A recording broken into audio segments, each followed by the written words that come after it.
And good morning everyone. I Jaiveer and she is Aishwarya.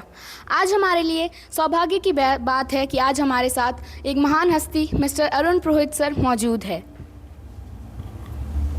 Sir, आपका बहुत बहुत धन्यवाद। आपने अपना कीमती वक्त हमें दिया। ये हमारे लिए गर्व की बात है कि आज हम आपके साथ यहाँ बैठे हैं।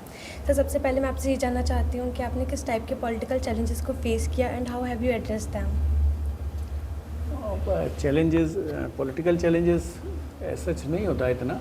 आप अपना काम करते रहें, और क्योंकि पॉलिटिकल लोगों का भी जो पर्पस होता है या जो उसके पीछे जो सोच होती है वो वेलफेयर ही होती है लोगों के लिए। और जॉब या जो भी आप सर्विस करते हो उसमें भी आपका काम वेलफेयर ही है। अगर आप अपना काम ईमानदारी से या और सही भावना के साथ करते हो तो सच कोई ऐसा पॉलिटिकल चैलेंज बहुत बड़ा कोई देखने को नहीं मिलता।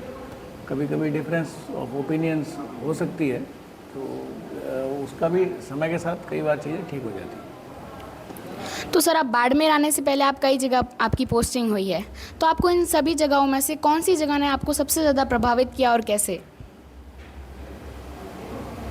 जगह तो नहीं कह सकते हैं कि प्रभावित करना, बस ऐसा, क्योंकि जहाँ आप कहीं पढ़े होते हैं, रहे होते हैं, अगर उस जगह रहते हो वापस तो आपको थोड़ा अच्छा लगता है, ये ज़रूर है। बाकी सभी लोग अच्छे होते हैं, सभी जगह अच्छी होती है, और जहाँ आप जाते हैं, जहाँ काम करते हैं और जहाँ आप रहते हैं, तो मेरे ख्याल से उसमें कोई बहुत ज़्यादा ऐसा उसमें फ़र्क नहीं पड़ता काम करने में या आपको रहने में। आपको लिविंग स्टाइल तरीका वही रहता है जीवन का। बाकी बेसिक चीज़ों में अंतर ज़रूर आता है कोई, क्योंकि करीबन 25 साल से ज़्यादा की सर्विस है और मेरी, और इसमें शुरुआत की थी तो असिस्टेंट कलेक्टर और फिर कई पोस्ट पे होते हुए यहाँ पे पहुँचे हैं।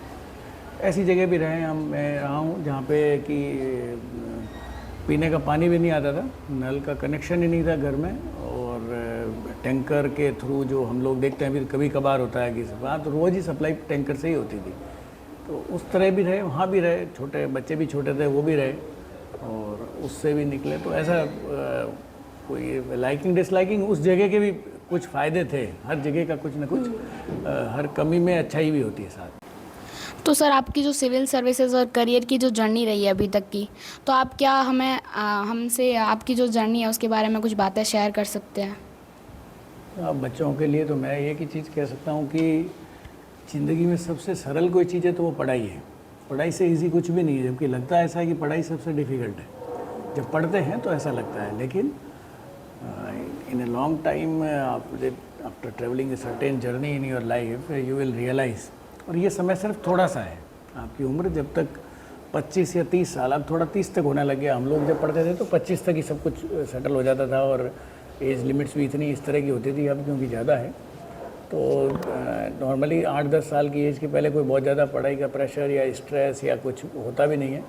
तो 20 साल लाइफ के वो हैं जो आपके लिए बहुत महत्वपूर्ण हैं, और उसमें आप जितना कर सकते हैं, जितना आप दे सकते हैं वो करें।